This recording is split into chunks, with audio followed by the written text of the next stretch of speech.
आज जे दोन दिवस झाले ना, हां 2 दिवस 2 दिवसापूर्वी जे हातूर गाव, वडकबाळगाव आणि तिरेगाव या ठिकाणी जे सीना नदीला पूर आल्यामुळे जे गाव पाण्यात बुडालेले आहेत, जे रस्ते बुडालेले आहेत, जे रस्ते ब्लॉक झालेले आहेत, त्या रस्त्यावर जे आहेत परगावहून आलेले किमान जे आहे हजारो ट्रक जे आहे रस्त्यावर हायवेवर जे ना बंद पडून आहेत त्या पुरामुळे त्या लोकांना खाण्यापिण्याची व्यवस्था होत नव्हती. त्यामुळे आम्ही जे आहे एक छोटीशी मदत, आम्ही फायनान्स रिकव्हरी करणारी टीम आहे आमची, एक आमच्या टीमतर्फे एक छोटीशी मदत म्हणून आम्ही जे आहे हे पुढाकार घेतलेला आहे.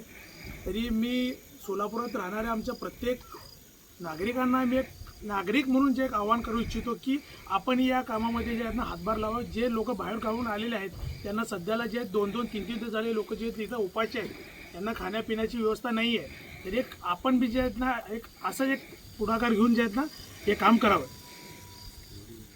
एवढी विनंती. एक मॅसेज आपल्याला